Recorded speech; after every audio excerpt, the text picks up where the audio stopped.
नमस्कार दोस्तों, गूंज चैनल में आपका स्वागत है। सनातन संस्कृति के आराध्य प्रभु श्री राम का दिव्य भव्य मंदिर का निर्माण अयोध्या नगरी में विस्तार ले चुका है। मंदिर में भगवान की मूर्ति की प्राण प्रतिष्ठा 22 जनवरी को प्रधानमंत्री नरेंद्र मोदी करेंगे। इससे पहले पूरा देश ही नहीं, विश्व राममय हो चुका है। आस्था की यह बयार शनिवार को हल्द्वानी में भी बही, जहां मुख्यमंत्री पुष्कर सिंह धामी ने दैनिक जागरण की ओर से आयोजित रामोत्सव कार्यक्रम में प्रभु की आरती उतारी। और फिर क्या हुआ, आइए देखते हैं। उन्हें स्वयं वर्णित रूप के कारण भगवान राम वे एक संवैधानिक अस्तित्व हैं। हमारी राष्ट्रीय संस्कृति की अंतर्निहित वास्तविकता है श्री राम। इतना ही नहीं, संविधान के मूल अधिकारों के अध्याय श्री राम लक्ष्मण जानकी के पुष्पक विमान पर अयोध्या की ओर वापसी के चित्र से प्रारंभ हुआ।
लेकिन 6 दिसंबर 92 को जब उस ढांचे का विध्वंस हुआ तो मैं वहां मौजूद था, मैं उसका साक्षी। बोले राघवेंद्र सरकार की, हनुमंत लाल की, अयोध्या महारानी की, राम जन्मभूमि की, जय सिया राम, जय सिया राम। परम सौभाग्य का अवसर हम सबके लिए, और इस परम सौभाग्यशाली अवसर पर मैं स्वयं को विशेष गौरवान्वित अनुभव करता हूं। प्रधान संपादक आशुतोष सिंह जी, मेरे प्रिय गणेश जोशी जी और समस्त जन जागरण परिवार के साथ साथ मेरे प्रिय बंधु विवेक शर्मा, साथ में हमारे क्षेत्र के माननीय विधायक श्रीमान बंसर भगत जी, और इसके बाद बहुत ज्यादा लोगों के साथ आइक सभ्यता, रोमन सभ्यता, मेसोपोटामियन, ग्रीक सिविलाइजेशन, ये सब के सब नष्ट हो गए, काल के ग्रास बन गए, इतिहास के खंडहरों में दिखाई देते हैं। ऐसे राघव जिन्होंने वचन दिया था कि मैं कभी राजमहल में प्रवेश नहीं करूंगा, किंतु जब पत्नी की बात आई, जब प्रेम की बात आई, तो वो उल्लंघन करके चले गए। प्रेम का भी उल्लंघन करने की सामर्थ्य मेरे राम में है। तो ऐसा राम प्रकट हुए, ऐसे राम प्रकट हुए त्रेता में। वो क्या परिस्थितियां थी कि राम को इस स्वरूप में आना पड़ा। जो पूर्ण अवतार है, 64 कला संपन्न है। ठीक है, वो साधु समाज का या विद्वानों के बीच का विषय हो सकता है कि राम 12 कला के हैं, 16 कला के हैं, किंतु मैं अपनी दृष्टि में देखता हूं कि राम सर्वगुण संपन्न पूर्ण अवतार है, ईश्वरी 64 कला संपन्न अवतार है राम। तो भी उनको मर्यादा पुरुषोत्तम अवतार लेना पड़ा। पुरुष के रूप में, पूर्ण पुरुष कैसा होता है, उस स्वरूप में राम को अवतार लेना पड़ा। वो क्या कारण थे, वो कैसी परिस्थितियां थी कि राम अवतार हुआ, और राम अवतार हुआ, राज्यारोहण नहीं हुआ, वनवास मिला। माता कैकेयी ने वनवास दिया। वो अपने हृदय में पत्थर रख करके वनवास देती है राघव को। और जिस रूप में आज राम है, यदि वनवास नहीं होता तो क्या इस रूप में आज राम अपनी इंटेंसिटी से, अपनी त्वरा से इस पूरे भाव जगत को भावुक कर पाते? राम जो आज जिस शिखर पर है, और एक समय से नहीं है, त्रेता से नहीं है, आज तक है। यदि वनवास में नहीं जाते तो क्या राम राम हो पाते? राम के राम होने में, राम के पुरुषोत्तम होने में मूल में है एक स्त्री, मां। कैकेयी ने वनवास दिया और कैकेयी कलंकित हो गई जगत में। किसी को तो कलंक लेना पड़ता है, बड़े काम जब कोई करता है तो किसी को तो बलिदान देने ही पड़ते हैं। आज राम मंदिर बन रहा है तो कुछ बुनियाद के पत्थर भी लगे होंगे, नींव के पत्थर भी कुछ होंगे, बलिदान देने पड़ते हैं, दिए हैं। और कितने बलिदान हुए हैं? ऑथेंटिक रूप में 5 लाख के आसपास बातें होती हैं कि 5 लाख लोगों ने बलिदान दिया है। पंथ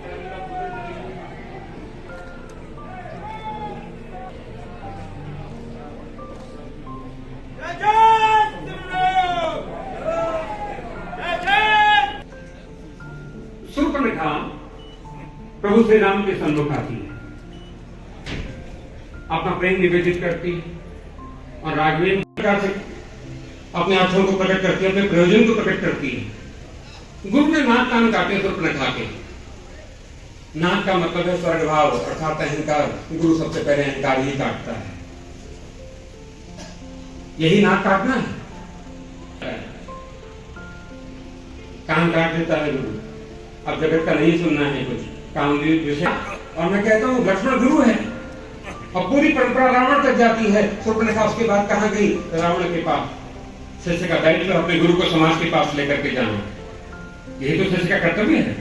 शूर्पणखा दीक्षित हुई लक्ष्मण की परंपरा में और रावण के पास गई, और रावण फिर आया भक्ति की शरण में। और जगत में कौन ऐसा है जो भक्ति नहीं चाहता? रावण भी चाहता है, हम भी चाहते हैं। इस जगत में प्रत्येक व्यक्ति जो भक्ति चाहता है कि हम पुष्प भेंट करें। परंपराओं भारत विकास परिषद के अध्यक्ष महोदय श्री गजेंद्र सिंह संधू जी का श्री गजेंद्र सिंह संधू हम बोले, गुरु ग्रंथ साहिब में आता है राम तो सर्वत्र है, सब जगह बोलते हैं। उस राम की हम चर्चा करने जा रहे हैं। समयानुकूल चर्चा क्या हो सकती है? हमने रामचरितमानस में, रामायण में बहुत अध्ययन किया होगा, शास्त्र पढ़े होंगे, शास्त्र लिखे भी होंगे। यह भली बात पता है कि माननीय मुख्यमंत्री जी का प्रतिदिन अपनी दिनचर्या का 17 से 18 घंटे समय जनहित में और राज्य के हित के कार्यों में खर्च होता है। ऐसे में यह महसूस किया जा सकता है कि में श्री रामोत्सव कार्यक्रम में 1 घंटे का समय दिया। निश्चित रूप से यह हमारे लिए, हमारी टीम के लिए, हमारे संस्थान के लिए गौरव की बात है। मैं व्यक्तिगत रूप से बहुत गौरवान्वित महसूस कर रहा हूँ और इस श्री रामोत्सव कार्यक्रम में दिल की गहराइयों से आपका हार्दिक स्वागत एवं अभिनंदन करता हूँ। हमारे बीच में भारत विकास परिषद के राष्ट्रीय अध्यक्ष श्री गजेंद्र सिंह संधू जी हैं। आपका भी बड़ा स्वर्णिम राम मंदिर आंदोलन से बड़ा अच्छा जुड़ाव रहा है। जिस समय राम मंदिर आंदोलन चरम पर था, उस समय जैसा कि मुझे कुछ लोगों से ज्ञात हुआ, आपने 500 गांव का भ्रमण किया, हर गांव में 10-10 लोगों की टीम बनाई और 500 युवाओं को लेके एक हाथ में तलवार और दूसरे हाथ में नेता बजरी आप अयोध्या के लिए कूच किए थे यहाँ से। निश्चित रूप से यह हमारे लिए गौरव की बात है कि आप हमारे बीच में हैं। मैं आपका भी हार्दिक स्वागत एवं अभिनंदन करता हूँ। हमारे बीच में आचार्य नमन कृष्ण महाराज जी हैं। मैं आपका भी हार्दिक स्वागत एवं अभिनंदन करता हूँ। स्वच्छता के क्षेत्र में बहुत ही उत्कृष्ट कार्य किया है।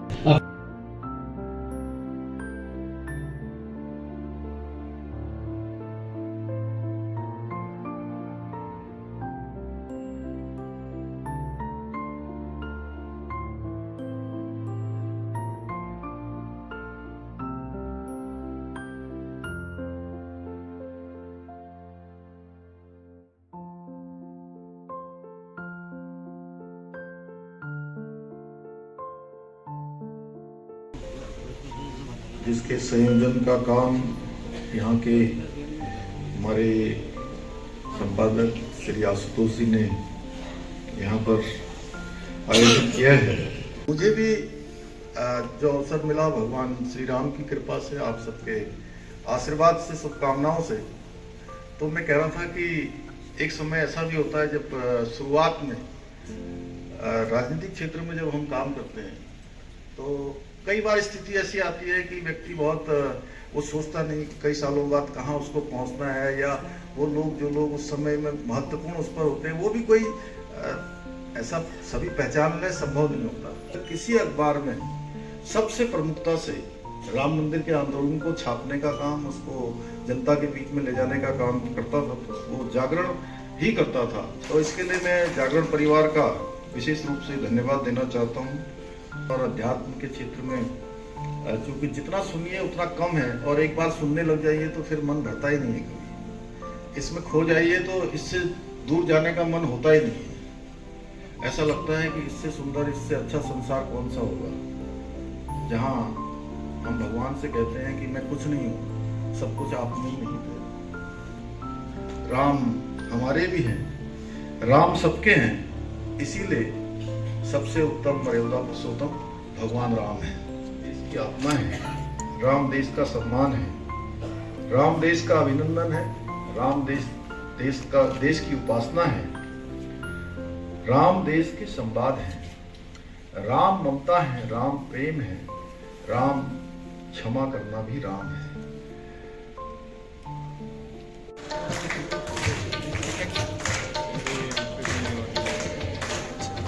जय राम श्री राम, जय जय राम, जय श्री राम। सामूहिक रूप से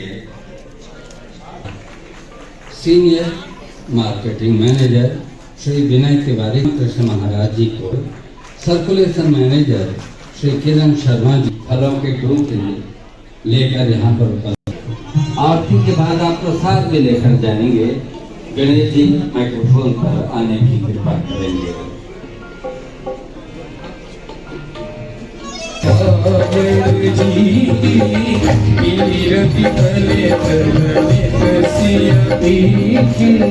आरती श्री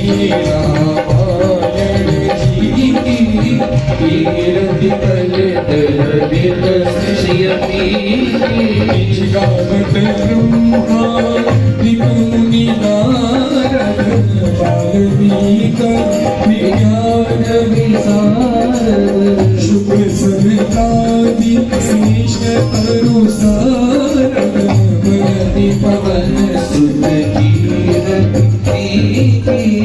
आरती श्री रामायण जी गावत संतत शंभु कुमारी अरुघट संधा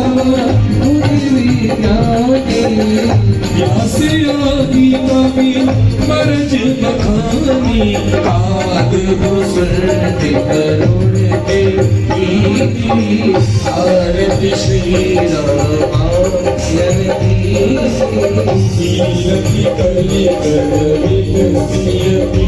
की आरती श्री रामायण की विमल भरणी विषय रसती शुभ दृष्टिकार मुक्ति जुगती की बलवियोग भव मूरी यमी की आत्माद सब विधि तुलसी की आरती श्री रामायण की कीरति कले जगदिवसियती आरती कीजे कोश दलन करो नाथ हरा जाके मन से गिरिवरनाथ रोग दोष जाके निकट न जाते अंजलि पुत्र महाबलदानी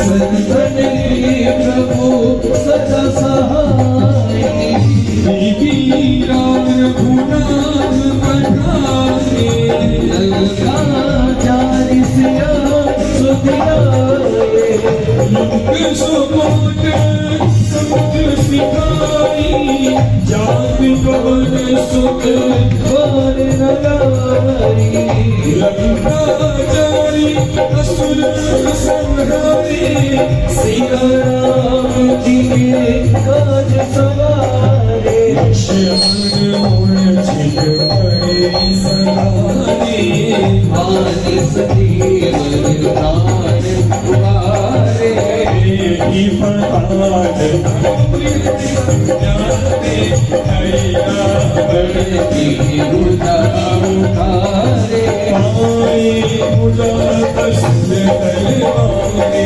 हरि बुझा सत्य दरबारे सूर्य मुनि जलारे उतारे जय जय जय हनुमान उतारे कपूरी लोचाई आरती करते नामाई जो हनुमान जी की आरती गावे बस ये उलट करम बन पावे की ओर बुराई तुलसीदास प्रभु की रति आरती जय हनुमान लगा के दुष्ट मनन जय हो हनुमान जी महाराज की जय हो अयोध्या धाम की जय हो जय श्री राम धर्म की हर कोई राम की भक्ति